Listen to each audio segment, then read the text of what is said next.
오늘도 최선을 다하겠습니다. 여러분 고맙습니다. 이게 무슨 소셜? 이거 소셜 라이브. 뭐 얘기한다고 해서 소셜 라이브. 이거 들고 우리 엘리베이터 타고 네.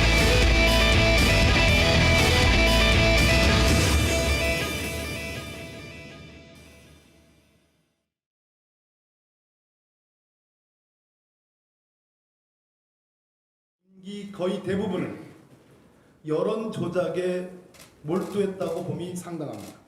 이전에 MB 스스로가 여기에 지시하지 않았고 관여하지 않았음을 스스로 입증해야 되는 단계에 왔습니다. 하지만 이 전 대통령은 물론이고 당시 청와대 관계자 누구도 입장을 내지 않고 있습니다. 앞서 4대강 사업 재조사 등에 대해 적극적으로 입장을 밝힌 것과는 대조적입니다. 이 사건의 경우 수사가 전방위적으로 강도 높게 전개될 가능성이 크기 때문에 상황을 지켜보면서 대응하겠다는 것으로 풀이됩니다. 하지만 취재진이 직접 접촉한 이 전 대통령 측 핵심 측근들은 강하게 반발했습니다. 한 관계자는 통화에서 국정을 책임지는 주체로서 선을 지키라고 말하고 싶다며 모든 정권이 100년 가는 것으로 착각해선 안 된다고 주장했습니다. 또 다른 관계자도 지금은 지켜보고 있지만 반격에 나설 수도 있다는 취지로 말하기도 했습니다. 검찰 수사가 다음 주쯤 본격화하면 이 같은 입장을 발표할 것이란 전망도 나오고 있습니다. JTBC 송지혜입니다. 네, 최근 용혈성 요독 증후군 논란의 중심에 있던 맥도날드가 정부기관이 발표하려던 햄버거 위생조사 결과를 공개하지 말아달라고 법원에 요청했습니다. 조사 방법 자체가 잘못돼서 결론에 문제가 있다는 이유입니다. 강나현 기자입니다. 패스트푸드 업체 맥도날드는 지난 7일 한국소비자원을 상대로 법원에 가처분 신청을 냈습니다. 다음 날로 예정됐던 소비자원의 햄버거 위생 실태 조사 결과 공개를 미뤄달라는 내용입니다. 앞서 소비자원은 이른바 햄버거병 사태 이후 시중에서 판매하는 햄버거 38개에 대한 위생 실태를 조사했습니다. 햄버거병으로 불리는 용혈성 요독 증후군을 일으키는 장출혈성 대장균은 모두 발견되지 않았지만 맥도날드 햄버거 1개 제품에서 식중독을 일으킬 수 있는 황색 포도상구균이 기준치를 초과해 검출됐습니다. 소비자원은 어제로 예정됐던 자료 공개를 연기했습니다. 맥도날드는 소비자원의 조사 방법이 잘못됐다고 주장합니다. 검사 제품을 저온의 밀폐 용기에 보관하지 않고 쇼핑백에만 넣어 장거리 운반하는 등 중요한 검사 절차를 제대로 지키지 않았다는 겁니다. 지난주 조사 결과를 업체에 공개하는 간담회 자리 이후 여러 차례 이의를 제기했지만 소비자원이 공개를 강행해 가처분 신청을 할 수밖에 없었다는 입장입니다. 소비자원은 법적 분쟁이 진행 중인 상황인 만큼 입장 표명이 어렵다며 내일 법원의 결정에 따라 후속 조치를 검토하겠다고 밝혔습니다. JTBC 강나현입니다.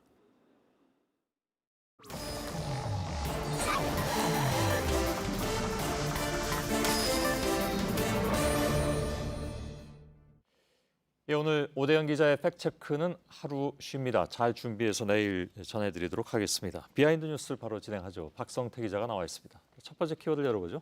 예, 첫 번째 키워드는 황금박쥐 고민입니다. 예, 뭐 오늘 많이 얘기가 되던데. 예. 박기영 과학기술혁신본부장 얘기인데요. 예. 먼저 황금박쥐 말부터 설명을 잠깐 하면 원래 이 단어는 2005년에 한 언론사의 신년 자담회에서 나왔습니다. 뭐 제2의 황우석을 찾자 이러면서 당시에 황우석 박사, 김병준 청와대 정책실장, 그리고 지금 논란이 되는 박기영 청와대 정보과학기술보좌관, 그리고 진대재 정보통신부 장관의 모임을 일컬었습니다. 몇 차례 모임을 하기도 했고요. 상당히 가까운 관계였는데 사실상 황우석 박사의 줄기세포 연구를 국가 차원에서 지원하자는 모임이었고 결과적으로는 당시 논문 조작을 지원한 셈이 됐습니다. 이 부분에 대해서 박기영 본부장은 어제 한 언론 인터뷰에서 이런 얘기를 했습니다. 당시 친목 삼아 몇 번 모인 것이고 황우석 박사에 대한 지원이 아니다. 그래서 책임과 관련이 없다라는 주장이었는데요. 하지만 당시 황우석 박사 줄기세포 연구에 생명윤리를 담당하는 부분도 당시 박기영 본부장이 했었는데 이때 황 박사의 일부 불법적인 난자 채취를 두둔하기도 했었습니다. 사실 논문 이전에 난자 채취가 먼저 문제가 됐었던 것으로 기억을 합니다. 아무튼 이런 부분 때문에 시민단체 등에서도 지금 임명을 반대하는 상황이죠. 예, 그렇습니다. 야당도 어제 이어 오늘도 일제히 지명을 철회해라, 임명을 철회해라라고 요구를 했습니다. 예. 정의당도 어제 청와대가 과연 적폐청산 의지가 있냐라면서 강도 높게 임명 철회를 요구했는데요. 예. 여당인 민주당은 말이 없습니다. 두둔도 아니고 부정도 아닌데 오늘 민주당 대변인에게 물어보니 따로 말씀드릴 게 없다라는 대답이 왔었고요. 임명을 요구한 한 관계자는 지금은 여론의 흐름을 지켜보는 기간이다. 특히 정의당이 철회 요구한 것을 좀 눈여겨봐야 할 것 같다라고 했습니다. 예. 아무래도 정의당은 적폐청산의 동반자로 있었기 때문에 정의당까지 철회를 요구하면 청와대도 좀 반응이 있지 않겠냐 이런 부분인데요. 예. 여당이 지금은 대놓고 나설 수는 없지만 지금 반발 여론이 많기 때문에 내일쯤은 실명으로도 민주당 내에서도 좀 반발이 있을 것으로 보입니다. 예. 아무튼 오랜만에 황금박쥐란 단어를 들었습니다. 이거 사실 예. 뭐 저희 어렸을 때 예, 만화 영화 예. 나왔었는데 주제가도 좀 예. 유명했던 건데요. 예. 황금박쥐는 실제 있습니다. 원래 학명은 붉은 박쥐인데요. 아 예. 예, 빛에 따라서 황금색으로 보이기도 하는데 환경부 지정 멸종 위기 동물입니다. 예. 우리나라에서도 발견된 바가 있습니다. 예. 그까지 다 조사를 했군요. 예. 아무튼 제 기억에 황금박쥐 그 만화 영화의 주제곡 가사가 뭐 어디에서 오나 뭐 이런 황금박쥐 뭐 이랬던 걸 기억을 예. 하긴 합니다. 어디에서 나타났나? 예. 예. 아무튼 졸지에 황금박쥐가 다시 또 화제가 됐습니다. 두 번째 키워드는요? 두 번째 키워드는 단일화 진실 게임입니다. 예. 예, 오늘 유승민 의원이 이례적으로 보도 자료를 냈는데요. 잠깐 그 내용을 보면 지난 대선 과정에서 안철수 후보와의 단일화에 대해서 박지원 의원, 김무성 의원으로부터 그 어떤 말을 들은 적도 한 적도 없다고 밝혔습니다. 예. 이게 어떤 얘기냐면 국민의당 박지원 의원이 어제 한 방송에서 지난 대선 과정의 단일화 얘기를 좀 했습니다. 예. 그러면서 당시 이제 김무성 의원이 전하길 유승민 의원이 TV 토론을 잘하니까 좋은 이미지를 심어서 5년 뒤에는 본인이 대통령이 될 수 있다라는 말을 한다라고 박지원 의원이 얘기를 했습니다. 이게 유승민 의원이 이런 얘기를 했다고 박지원 의원이 얘기를 했다 그 얘기죠? 예, 예. 저 얘기를 유승민 의원이 김무성 의원에게 했고 예. 김무성 의원이 박지원 의원에게 전했다는 겁니다. 좀 복잡하네요. 네, 예. 아무튼 예. 유승민 의원은 전혀 당연히 사실 무근이라고 했고요. 예. 그 말을 전한 건 김무성 의원이라는 주장인데 그럼 김무성 의원의 반응도 있습니까? 논란이 되자 역시 김무성 의원도 오늘 보도 자료를 냈습니다. 예. 보면 박지원 전 대표, 주호영 의원 그리고 셋이 만나서 이렇게 단일화 논의를 대선 과정에서 했다.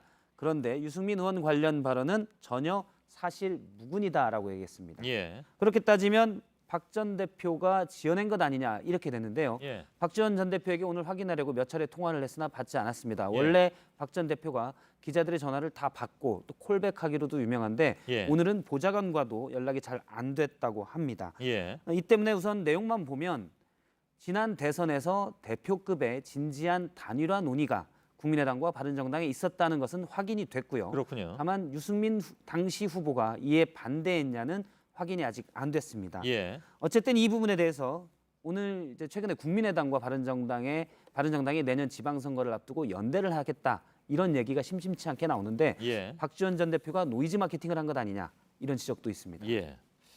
세 번째 키워드는요? 세 번째 키워드는 도넘은 구청장 기소입니다. 뭔가요? 네, 오늘 서울중앙지검이 신현희 강남구청장을 불구속 기소했습니다. 예. 혐의는 공무원의 선거운동 그리고 허위사실 공표 및 적시에 따른 명예훼손인데요. 예. 공무원이 선거운동을 해도 불법인데 지난 대선 과정에서 당시 문재인 후보를 떨어뜨리기 위해서 카톡방에 많은 좀 허위사실들 뭐 문재인 당시 후보가 공산주의자다. 엄청난 비자금이 있다. 저런 카톡을 예. 수백 명이 있는 카톡방에 올리고 100명씩에게 퍼 날라달라 이런 요구까지 했습니다. 예. 그래서 기소가 됐고요. 이제 지방자치단체장은 금고 이상의 형이 확정되면 지위를 잃게 됩니다. 근데 지방선거가 내년 6월이기 때문에 예. 그 전에 형이 확정될 가능성은 좀 적어 보이고 이 때문에 처음 이 사건을 고발한 여선웅 강남구 의원은 강남구 주민에 대한 예의로 신구청장이 스스로 물러나야 한다 예. 이렇게 주장했습니다. 뭐 두고 봐야 되겠습니다만은. 예. 그래서 제가 아까 제목을 보고 도넘은 구청장 기소해서 그 도넘은이 기소에 걸리는 게 아니라 구청장에 걸리는 거였군요. 예, 수수료가. 많이 넘었던 예. 신현희 구청장에 걸립니다. 알겠습니다. 박성태 기자였습니다. 네, 내일도 후텁지근하지만 소나기가 오면서 한낮 폭염이 한풀 꺾이겠습니다. 예. 자, 오늘 뉴스를 끝내고 보내드릴 이른바 이제 엔딩곡은 좀 특별한 곡인데 제가 아까 2부 시작하면서 잠깐 소개해드렸습니다만 위안부 할머니 피해자 오늘은 가수라고 소개해드리기로 했죠.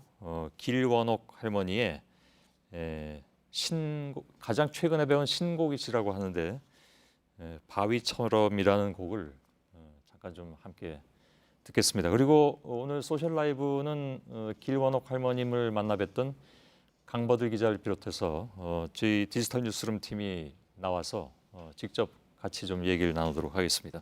여러분 저희들은 내일도 최선을 다하겠습니다. 고맙습니다. 바위처럼 살아가 보자. 모진 비바람이 몰아친데도 어떤 유혹의 손길에도 흔들림 없는 바위처럼 살자꾸나. 바람에 흔들리는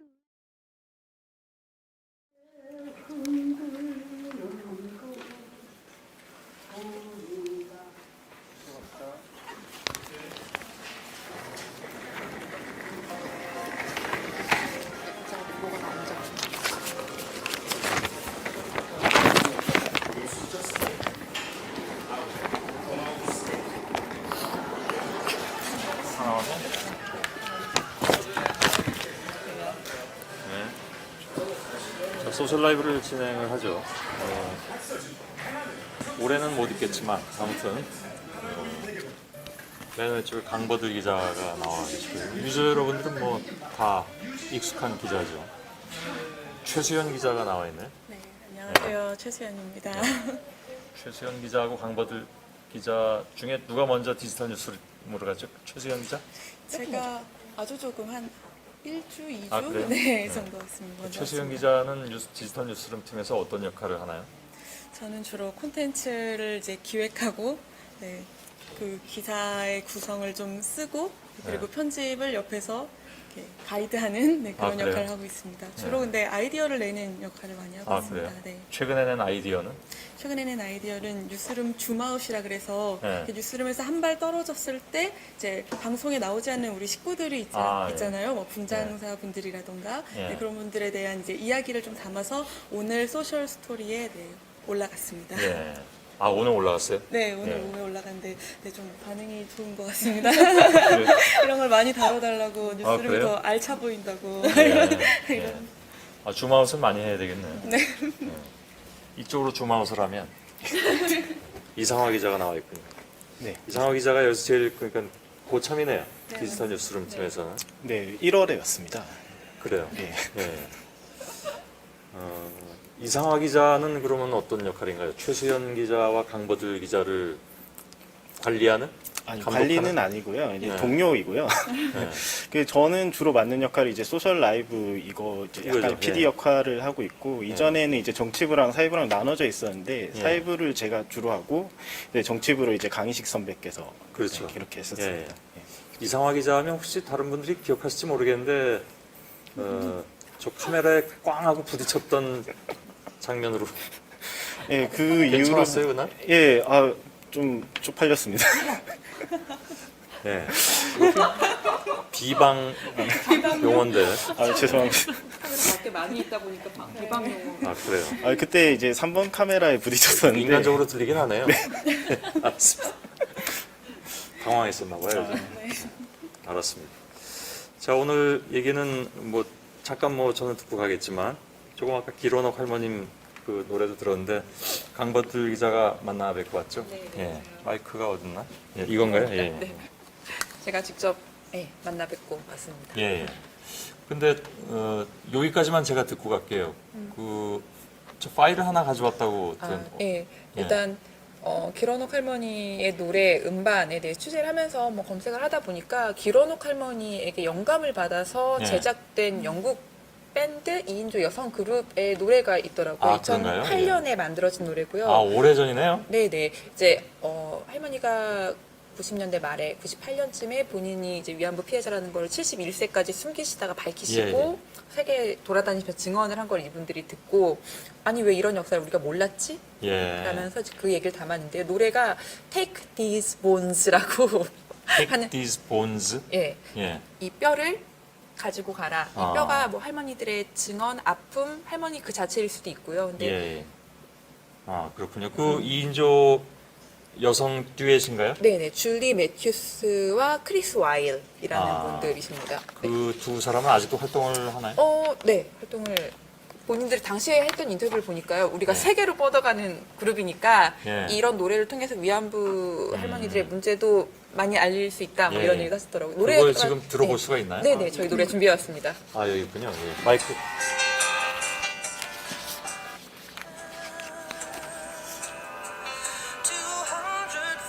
가사를 조금 설명을 해주세요. 이게 50년간 침묵을 지켜왔네. 고통과 수치스러움과 피와 눈물에 관해.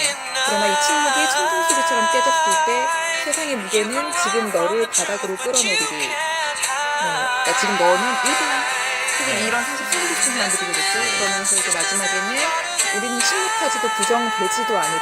진실로부터 달아난다 해도 너는 결코 그것을 숨길 수 없어. 우리 100만 명의 자매들과 딸들이 줄을 지어 나의 목소리가 되어주려 기다리고 있으니 마지막 위안부 여성이 눈을 감는 날 나의 자매와 딸들이 나의 뼈를 흔들리라. 예. 그 가사가 굉장히 좀 뭐랄까 이분들이 굉장히 진심을 많이 담아서 네네. 가사를 만들고 곡도 만들었군요. 예. 저도 인터뷰를 봤는데 그 가수분들의 인터뷰를 봤는데 뭐라고 했냐면 본인이 정말 많은 사건 사고들을 알고 있음에도 불구하고 이렇게 끔찍한 역사는 정말 처음이었다. 그래서 처음에 이 가수가 첫 곡을 썼는데 첫 곡을 버렸다 그러더라고요. 왜냐하면 너무 감정적으로 이제 분해서 정말 튀어나오는 뭐 욕설 이런 것들 때문에 첫 곡을 다시 버리고 다시 만들었던 곡이라고 합니다. 네. 예. 강인식 기자가 뭐 얘기하고 가는데. 마이크 좀 가까이 데려갑니다. 아, 잘 예. 안 들렸다고 합니다. 예. 저는 가겠습니다. 그리고 하여간 오늘 여러 가지로 의미 있는 그런 아까 그 시간도 됐고 네. 지금 이후의 시간도 그렇게 될 것 같습니다. 안나경 앵커에게 잠깐 넘겨드리고 갈게요. 네. 수고들 해주세요. 수고하셨습니다. 네. 예.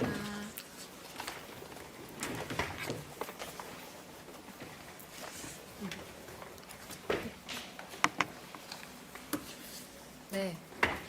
우리 소셜 라이브를 만들어가는 주역들이 오늘 직접 출연을 했습니다. 이상화 선배 늘 카메라 뒤에서 계시다가 오늘 이렇게 출연을 직접 하셨잖아요.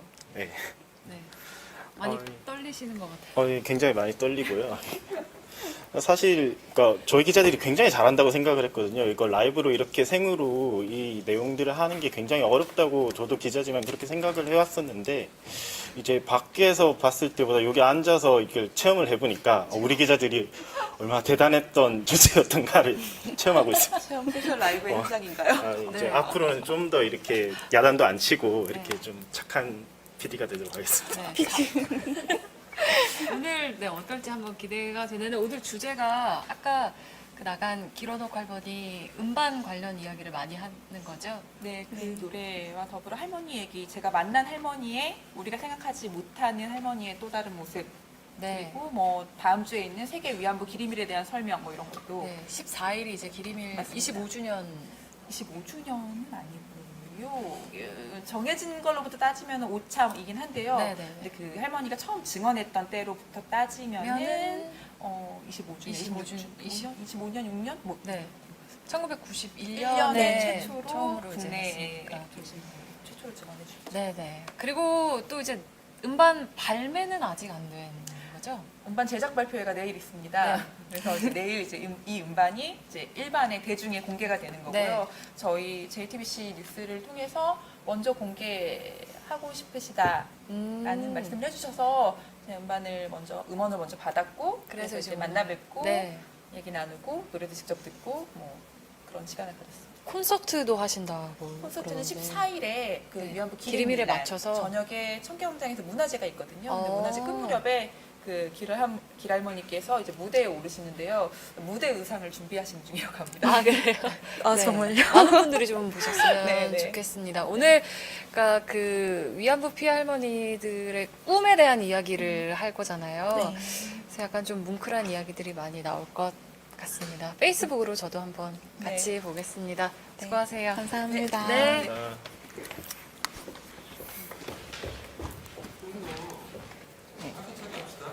네.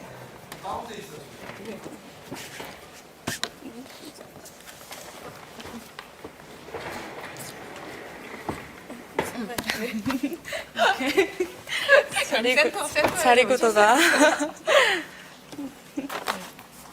네. 원래 센터가 이상화 선배가 앉기로 하셨었는데 제가 앉게 됐네요. 네. 일단 첫 번째 키워드가 저희가 아이스크림과 찬송가라고 정했는데요. 일단 이 얘기하기 전에 저 좀 아쉬웠던 게 아까 기사에 노래를 충분히 담을 수가 없었어요. 저희 뉴스에 나가는 기사는 길이가 한정돼 있기 때문에 다양한 노래를 좀 들려드리고 싶었는데 못 들어서 할머님의 다양한 노래를 그래서 좀 몇 가지를 소개시켜드리고 싶은데 일단 장사부터. 알겠습니다. 네.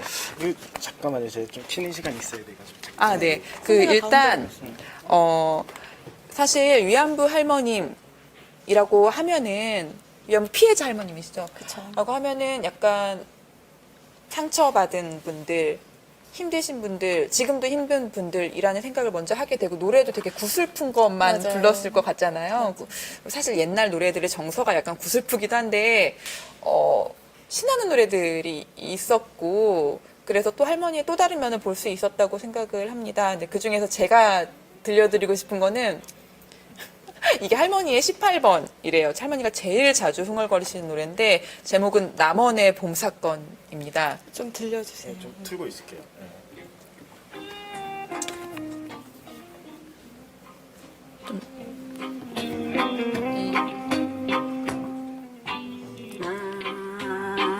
남원의 봄살 진짜 잘 부르시는데.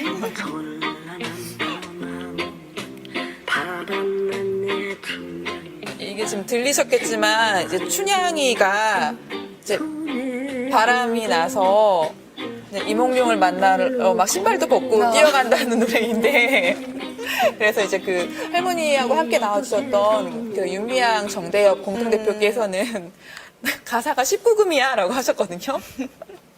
근데 어쨌든 할머니의 18번은 이 곡이라고 하셔서 의외였어요. 사실 네. 18번은 좀 다른 뭔가 약간 뭐 대동강 한반도 뭐 이런 대동강. 네, 그런 거라던가 이럴 줄 알았는데 의외로 이런 곡이 그래서 18번이라서 너무 재밌었거든요. 저는 그 최소영 기자 어떤 노래가 제일 마음에 네, 드셨어요? 저는 사실 15곡 다 들어봤는데 그 중에 한 곡이 좀 딱 귀에 들어오는 게 있었어요. 그 노새 젊어서 노새 이런 노래 있잖아요. 여러분 다 아실 텐데 그 노래가 딱 가락이 들리더라고요. 그 차차차 이 소리가 이 노래에서 나오더라고요. 그래서 왜 이게 또 인상이 깊었냐면 사실 대부분의 노래들은 좀 헤어짐, 이별에 관한 노래가 좀 많았는데 그래도 이거는 좀 밝은 그런 이미지라서 좋았고 또 사실은 할머님은 젊은 시절에 노래를 하거나 이렇게 놀 틈이 없었던 분이셨잖아요. 그랬는데 이렇게 젊어서 노새 이런 가사가 약간 반어적으로 느껴서 되게 좀 슬프게 받아들였다고 해야 되나? 그래서 특별히 감명이 좀 깊었습니다.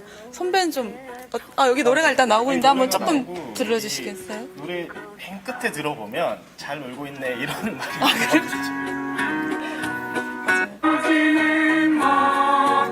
청년들의 코러스가 들어가고요. 맞아요. 차차차가 이 노래. 된다.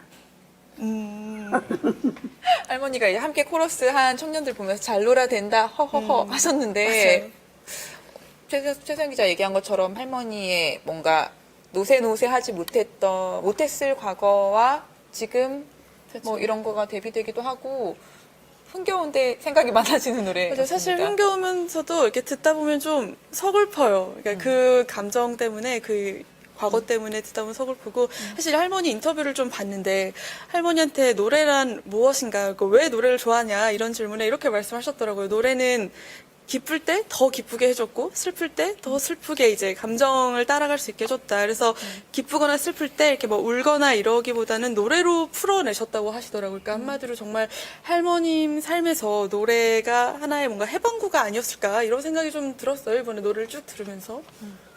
네, 예. 그렇습니다.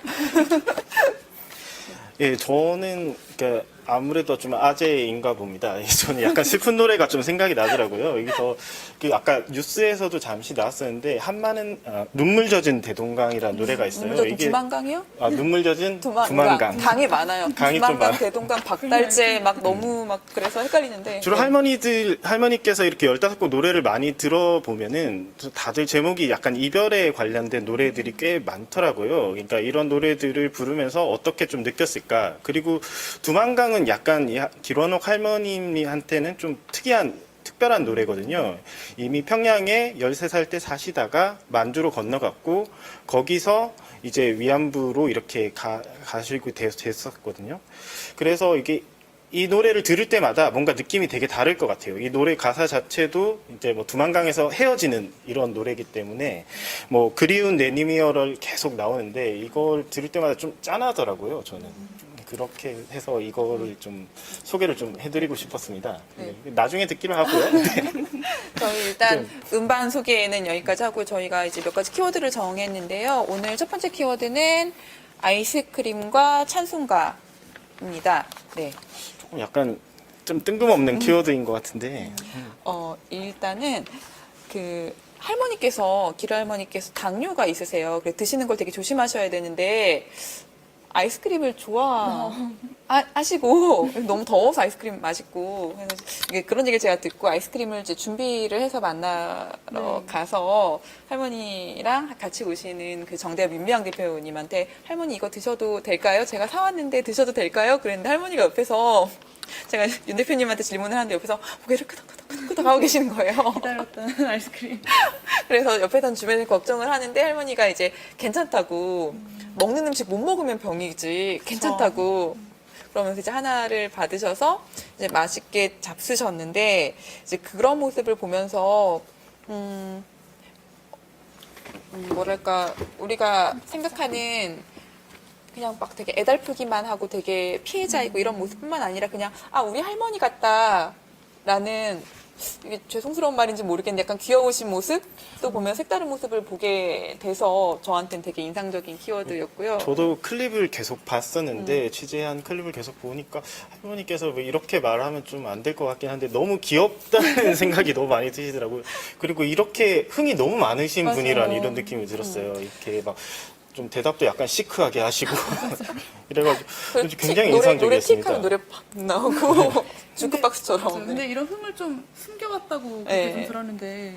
두 번째 키워드 찬송가 여기 이제 함께 나온 찬송가가 이제 그 얘기인데요. 할머니께서 젊었을 적에는 자기한테 노래 잘한다 이렇게 말하는 사람들이 약간 좋지 않았다고 하시더라고요. 약간 꺼려지고 숨기고 싶고 그게 아마도 뭐 노래나 이런 거에 대해서 예전부터 우리가 이제 우리 어르신들이 가졌던 천시여기는 그런 것도 있지만 이제 본인이 위안부였다는 사실을 계속 숨기고 살아왔기 때문에 혹시나 본인의 행실이나 어떤 과거나 이런 거에 대한 책이 잡히지 않을까 해서 되게 이제 그 아까 말씀하셨던 흥을 억누르고 살아오신 거예요. 그래서 이 할머니가 71살 때 처음 본인이 위안부 피해자였다는 사실을 밝히고 난 후에 또 이제 할머니한테는 그게 계속 억눌려 있었던 거죠. 그래가지고 위안부 할머님들끼리 함께 어디인가 이런 피해자 할머님들끼리 이제 안면도로 여행을 갔는데 버스를 타고 가는데 다른 할머님들은 다 유행가 부르고 이렇게 신나서 춤도 좀 추시고 하는데 길할머니 차례가 되어서 할머니 노래 좀 해주세요 이랬더니 찬송가를 부르셨다는 거예요. 이끼를 감추고. 1절부터 4절까지. 그래가지고 그때 이제 윤미향 대표님이 그때 왜 찬송가 불렀어요? 이랬더니 할머니의 말씀을 종합하자면 약간 좀 단정해 보이고 싶은 마음, 숨기고 싶은 마음, 좀 이해는 될 것 예, 같아요. 그런 게 있으셨다고 하더라고요. 그리고 최근에서야 춤을 추시는 모습을 주변에 노출하시기 시작했는데 그러면서 이제 윤미향 대표님이 하시는 말씀은 길어놓 할머니의 해방이다. 그동안 이 할머니가 나를 숨기고 사느라고 한 번도 나 스스로가 됐다는 느낌을 못 받고 살았다는 말씀도 하신 적이 있는데 그러한 면에서 해방이 된 거고 이제는 일본의 사과를 받고 또 다른 진정한 마지막 해방을 이룰 때가 된 것 아닌가라는 생각을 해봤습니다. 혹시 그 춤을 이번 콘서트에서도 좀 볼 수가 있을까요? 볼 수 있지 않을까요? 기대되는. 네, 기대하고 있습니다. 네. 그래서 길원옥 할머니 이야기를 조금 보다가 보니까 13살에 이제 만주로 넘어가셨고 거기서 이제 위안부로 가시게 됐고 45년에 이제 해방이 됐죠. 해방이 되고 난 뒤에 이제 위안부를 하고 난 이후에 50년 동안 숨기셨어요. 98년까지 50년 동안 숨기셨어요. 그동안에 얼마나 많은 시간들이 되게 해방되지 못하고 살았을까 이런 생각이 좀 들더라고요. 그래서 좀 길할머니 옛날 인터뷰를 찾다 보니까 너무 좀 감명 깊은 느낌이 좀 들어서 이렇게 썼더라고요. 기억을 다 하고 살았으면 아마 살지 못했을 것이다. 기억을 다 했으면 밤에 잠을 잘 수가 없었고 그리고 이런 것들을 기억하려고 했을 때 기억이 안 날 때가 있대요. 그럴 때 오히려 하나님한테 기억이 안 나서 감사하다고 했다. 뭐 이런 식으로 이야기를 하는데 그러니까 제가 그 할머니의 심정을 정확하게 알 수는 없지만 그 말로써 어느 정도 그렇구나라는 생각이 좀 들었었습니다. 그래서 일단 다음 키워드로 일단 이게 사진을 몇 장 갖고 왔는데 저 만나뵀을 때 이제 녹음을 할 당시는 아니고요. 녹음을 했던 곳에서 만났는데 이제 할머니한테 노래 좀 해주세요 했더니 이제 노래 좀 해주세요 이러면 바로 남원의 봄사건도 하고 그렇게 했던 모습들이고요. 너무 좋네요. 진짜 꿈을 이룬 모습이라고 해야 되나? 뭉클하네요, 정말. 너무 좋았어요. 그동안은 할머니가 이룰 수 없었던 꿈, 잊어야만 했던 꿈을 이제서라도 이룰 수 있다는 모습이 참 보기 좋았습니다. 네, 두 번째 키워드인데요. 네. 이건 뭔가요? 네, 1991년 8월 14일. 네, 이제 길할머니가 콘서트를 하는 날이 다음 주 8월 14일이거든요. 근데 왜 8월 14일이냐? 왜냐면 위안부 기림일인데 그렇다면 왜 그날이 위안부 기림일이냐? 왜냐면 여기에 되게 역사적인 그런 의미가 있어요. 사실 그 8월 14일은 1991년에 김학순 할머님이 네, 바로 그날이 김학순 할머님이 그 위안부 피해 사실을 최초로 증언을 했던 날입니다. 그러니까 국내 거주자로서 최초로 증언을 했는데요. 광복 그 46주년 딱 하루 전날 김할머니께서 그 전대협을 찾아가서 이제 증언을 마음을 먹으신 거예요. 근데 왜 지금까지 계속 숨겨 오시다가 이제 갑자기 이렇게 증언을 하게 됐냐면 그 한 해 전에 일본이 뭐라 그랬냐면 일본군은 위안부에 이렇게 관여한 사실이 전혀 없다 이렇게 말을 했는데 이제 그거에 굉장히 분노를 해서 폭로를 결심하셨다고 하시더라고요. 그래서 그 폭로를 통해서 이제 일본의 주장을 이제 반박을 하고 또 도쿄 지방 그 재판소에서 정식으로 제소를 하고 이제 그렇게 이제 해서 활동을 해오셨는데요. 그래서 이제 이 날을 기려서 세계 위안부 기림일을 이제 지정을 했습니다. 실제로 이 김할머니께서는 만주에서 사셨어요. 그러다가 17살 때 위안부로 가셨고, 근데 다행히 이제 5개월 만에 굉장히 극적으로 탈출을 해서 조금 빨리 이제 나올 수 있었습니다. 사실 그 1991년 8월 14일이 그러니까 최초로 이제 국제사회에 위안부의 그런 실명으로 증언이 나온 날이기도 해요. 그래서 굉장히 중요한 날이고 이것 때문에 2012년부터 아시아 연대회의가 세계 위안부 기림일을 만들었고 지정했죠. 그리고 이번에 이제 5차가 되는 겁니다. 네. 네, 맞아요.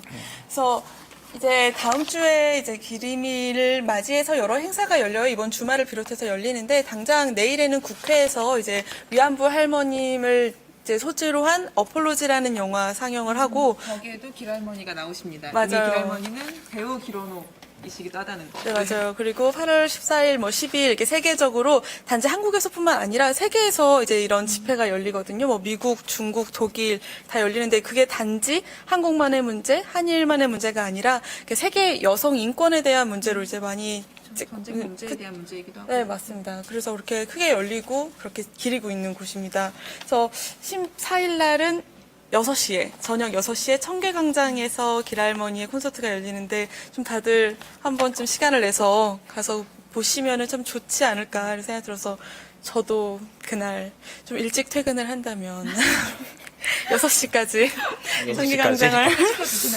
팀장님? 그냥 소셜 라이브가 있는 날이어서 그래서 정말 꼭 한번 팀장님 네, 가서 조금 일찍 퇴근할 수 있다면 꼭 가서 한번 보고 싶습니다, 진짜.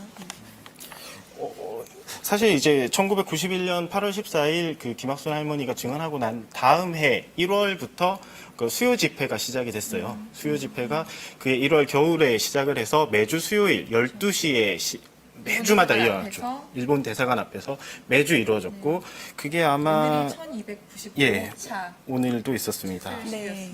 네, 그리고 이게 조금 알아두시면 좋은 게 2011년에 1000회가 됐는데 이때 이제 나온 게 이제 소녀상이 그때 처음 나왔었던 거죠. 네. 다음 키워드 볼까요? 네. 오늘 집회 모습, 집회 사진. 오늘 바로 집회 모습입니다. 오늘도 많은 분들이 나왔고요. 정말 많이 나왔네요. 오늘. 할머니 더우신데 되게 더운데도 이렇게 나올 수밖에 없는 할머니들을 생각하면 마음이 참 그렇습니다. 네. 네. 네. 세 번째 키워드 끝없는 방해입니다. 네. 사실 굉장히 시간이 얼마 남지 않았습니다. 지금 이제 사실 이렇게 그 일본군 위안부 할머니로 사실은 이제 우리나라 정부에서 등록을 해요. 그러니까 우리 이제 밝히신 분도 있고 안 밝히시는 분들도 있지만 일단 밝혀서 우리나라 정부에 등록이 되어 계신 분들이 총 238명입니다. 그 원래는 더 많겠죠. 아마 안 밝히시는 분들도 꽤 많을 거라고 이렇게 생각이 됩니다. 그 전에 이런 사업을 하기 전에 이제 뭐 세상을 안타깝게 이렇게 먼저 돌아가신 분들도 꽤 있으실 거라고 생각을 하고요. 그런데 이분들이 지금 다 살아 계신 게 아니라 이분들 중에서 지금 남아 계신 분은 이제 37분밖에 안 계십니다. 최근에 김군자 할머니 돌아가셨고요. 네. 37분이시고 저는 정말 시간이 얼마 안 남았다는 우리 이상한 선배 말씀에 동감이 되는 게 이 할머니, 기론 할머니가 5년 전부터 음반내자라는 얘기가 계속 나왔지만 이렇게 집회하시고 증언하러 다니시고 이렇게 너무 바빠서 시간을 못 내셨대요. 근데 5년이 그렇게 훌쩍 지났는데 5년 전에 할머니와 지금의 할머니는 건강 상태는 물론이고 할머니의 기억하시는 노래의 뭐 숫자 이것도 너무나 다르고 제가 이번에 뭐 기사를 쓰면서 과거 영상을 찾아봐도 너무나 눈에 띄게 노쇠해지고 계시는 거예요. 너무나 잘 버텨주고 계시지만 그래서 시간이 정말 얼마 안 남았는데 일본 정부는 계속 끊임없이 그렇죠. 외면하고 왜곡하고 방해하고 있죠. 네. 실제 이제 아까 말씀하셨던 이제 김학순 할머니 같은 경우도 이제 1997년에 돌아가셨었고요. 실제 지금 계신 분들이 나이대가 거의 이제 90이 거의 다 돼서 사실 37분 거의 모든 분들이 이제 그 중에서 한 대다수 분들은 침대에서 생활을 하시고 이렇게 활동을 못 하시는 분들도 많습니다. 근데 이분들의 그 세월을 좀 빨리 어떻게 좀 해결을 좀 해야 되지 않을까 이런 생각을 좀 들더라고요. 그런데 사실은 우리나라 정부는 이것을 조금 반대되는 행위를 좀 했었죠. 이게 이제 2015년 12월 28일 한일 위안부 합의가 있었습니다. 이때 제가 그때 이제 비번인 날이었는데 그날은 왠지 이것은 봐야 될 것 같아가지고 그 핸드폰으로 좀 그 실시간으로 보고 있었어요. 그래서 이제 다른 배경 지식 별로 없이 어떤 내용이 나올지 모르고 그냥 그 내용을 좀 듣다가 좀 되게 뜨악했거든요. 제가 생각을 해도. 제가 외교 전문 기자도 아니지만 그때 이제 최종적 불가역적 해결이라고 이렇게 용어를 썼었는데 제가 생각하기에 무슨 외교 협상에 이런 용어가 이렇게 너무나도 명쾌한 용어가 이렇게 나온다는 것 자체도 좀 이상했고 이런 문제들이 좀 있다고 생각했습니다. 실제 그 위안부 할머니들은 그 합의가 된 바로 당일에 우리하고 아무 동의도 없었고 협의도 없었고 이 협상은 잘못됐다라고 이야기를 했습니다. 근데 실제 이제 박근혜 정부는 이제 박근혜 정부에서 협의를 했었던 거니까 이 협상을 계속 추진을 해왔었던 거고 이제 와서 이제 문재인 정부 들어서서 7월 31일 날 위안부 재검토 TF가 이제 만들어졌습니다. 그런데 이제 이미 일본과 이제 다른 어쨌든 일본 쪽에서는 계속 끝없이 방해를 하고 있어요. 대표적인 사례가 그냥 소녀상이고요. 소녀상 같은 경우에는 이제 미국 캘리포니아에 2013년에 뭐 지어졌었는데 글렌데일 시립공원에 했었는데 뭐 소송을 내기도 하고요. 거기에 뭐 말뚝을 가지고 오기도 하고요. 그 위안부 소녀상에 뭐 발목이 잘린 뭐 이런 그런 뭐 미니어처 같은 걸 만들어 가지고 뭐 올리기도 하고 당연히 뭐 위안부는 매춘부다 이런 망언을 하기도 하고요. 이런 것들을 좀 빨리 해결을 하는 필요가 좀 있을 것 같습니다. 최근에도 그런 일이 있었다고 하던데요. 네, 맞아요. 최근에는 그 소녀상 작가시죠. 그 김석영, 김은석 작가님이 그 이번에 기림이를 맞아서 기림 주화를 발행을 하기로 했었어요. 이렇게 사진을 저희가 준비를 했는데 아니라 기림 주화이죠. 이게 상반신 나왔고요. 옆에 네. 이제 여러 나라 말로 평화라는 얘기, 그러니까 글을 새겨서 네. 이게 이제 정말 아까 말한 대로 한일 간의 어떤 역사 문제 이런 걸 떠나서 평화, 그쵸. 주의 혹은 이제 뭔가 범죄, 전쟁 범죄에 대한 반대 이런 걸 네. 의미를 담아서 만들고자 했던 건데 네, 그래서 발행 허가까지 받았어요. 그 뉴질랜드에 있는 니우에라는 정부에서 발행 허가까지 받았는데 당장 지난달 27일에 취소 통보가 온 거예요. 근데 이렇게 발행 허가까지 받았는데 취소 통보되는 건 진짜 이례적이라 그러더라고요. 그래서 그래서 이제 작가님들은 이거 분명히 일본 정부의 억압이다 이렇게 좀 보고 있다 이렇게 말씀을 하고 계시는데 그래서 다시 아프리카 차드 공화국에서 발행 허가를 받고 추진 중이기는 하는데 이미 너무 늦어서 14일까지 맞추기는 좀 어려워 보이는 그런 상황입니다. 이렇게 계속 방해가 들어온다고 볼 수 있죠. 계속. 그리고 저 아까 우리 이상하 선배 말씀해 주셨던 TF, 그러니까 한일 위안부 합의 재검토 TF가 출범한 이후에 일본 정부가 계속 이 합의가 제대로 이루어져야 한다는 취지의 발언을 계속 이어가고 있기도 한데요. 어쨌든 이 TF에서는 올해 안에 아까 말씀하신 최종적 불가역적 해결이란 단어 얘기가 들어가게 된 배경, 그리고 한국 정부가 소녀상 문제를 적절하게 해결하기로 했다라는 뭐 얘기가 들어가게 된 배경을 당시의 정부, 청와대 관계자와의 면담, 그리고 외교문서 등을 검토해서 다 이제 살펴서 올해 안에 결과를 보고하기로 했고요. 이 결과가 아마 현 정부가 위안부 합의를 무효화할지 혹은 재협상으로 해야 될지 뭐 등을 결정하게 되는데 큰 영향을 미칠 것 같습니다. 시간이 별로 없으니까요. 급하다. 올해 안에 아까 말한 대로 정말 할머니들한테 남은 시간이 얼마 없으니까 이 TF 결과도 빨리 나오고 이 결과를 받아들여서 정부의 입장도 빨리 정해지고 또 일본 정부도 전향적으로 응하기를 바랍니다. 네.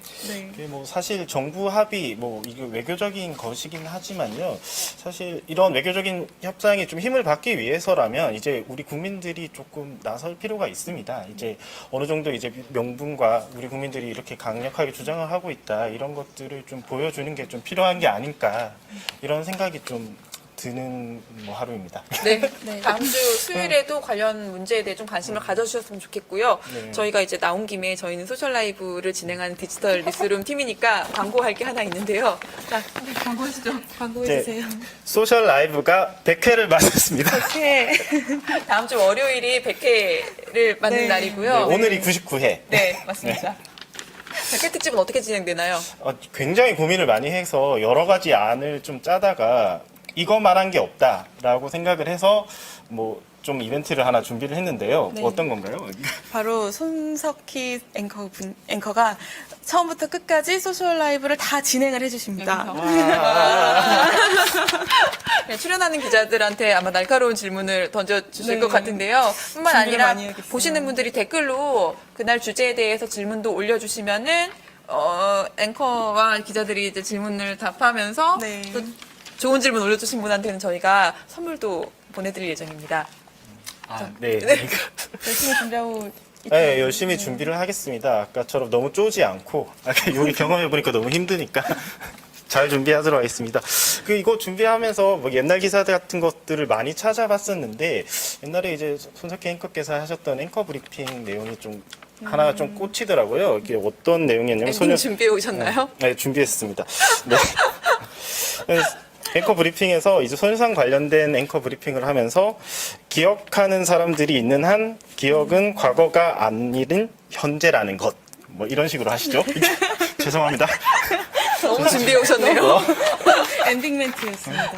오늘 함께 해주셔서 감사드리고요. 100회 특집에는 더 많은 분들 함께 해주셨으면 좋겠습니다. 네, 감사합니다. 감사합니다. 감사합니다.